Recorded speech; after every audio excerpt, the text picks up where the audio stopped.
नमस्कार. आरोग्य चॅनलवर आपले स्वागत आहे. अनेकदा वयस्कर व्यक्ती हाडामधून कट कट असा आवाज येत असल्याची तक्रार करतात. वाढत्या वयानुसार अशा अनेक तक्रारी निर्माण होतात. तर आज आपण हाडामधून कटकट असा आवाज येण्याची कारणे आणि आपण घरी कोणती काळजी घेऊ शकतो याविषयी माहिती पाहणार आहोत. हाडामधून असा आवाज येण्याची 3 मुख्य कारणे आहेत. पहिलं म्हणजे स्नायूंचा ताण, दुसरं म्हणजे वृद्धत्व आणि तिसरं कारण म्हणजे संधिवात. संधिवात म्हणजेच आर्थरायटिस. यावर वेळीच उपचार न केल्यास हे आजार वाढत जातात आणि मग परिस्थिती गंभीर बनू शकते. त्यामुळे वेळीच या तक्रारीवर उपचार करणं गरजेचं आहे. या समस्या दूर ठेवण्यासाठी नियमित व्यायाम करणं गरजेचं आहे. तंदुरुस्त राहण्यासाठी आठवड्यातून 150 मिनिटं व्यायाम करण्याचा प्रयत्न करा.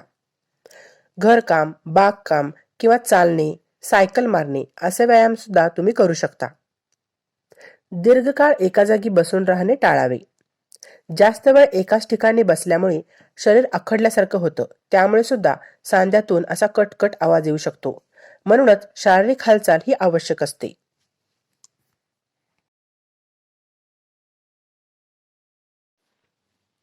सांध्यातून येणाऱ्या कटकट आवाजावर स्ट्रेचिंग अत्यंत प्रभावी उपाय ठरतो. स्ट्रेचिंग केल्याने सांध्यांना वंगण मिळण्यास मदत होते. त्यामुळे दररोज व्यायाम करताना स्ट्रेचिंगचे काही व्यायाम नक्कीच करावेत. आजकाल ताणतणाव हे देखील आजारामागील एक महत्त्वाचं कारण ठरत आहे. काही जणांना तणावामुळेही सांध्यातून असा कटकट आवाज येण्याची समस्या निर्माण होते.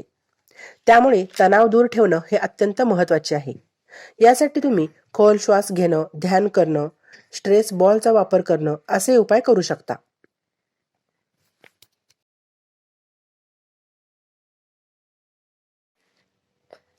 वाढत्या वयानुसार सांध्यामधील कार्टिलेज कमी होतं. त्यामुळे हाडातून कट असा आवाज येतो आणि वेदनाही खूप होतात. अशा वेळी डॉक्टरांच्या सल्ल्याने योग्य ते उपचार घ्यावेत. बऱ्याच जणांना बोटं मोडण्याची सवय असते. असं करणं टाळावं. यामुळे हा त्रास वाढू शकतो. अशा प्रकारे होता होईल तेवढी काळजी घेऊन ही समस्या टाळता येऊ शकते. आणि जर माहिती आवडली तर आरोग्य चॅनल सबस्क्राईब नक्की करा. व्हिडिओला लाईक करा आणि उपयोगी माहिती आपल्या फ्रेंड सर्कलमध्ये शेअर करा.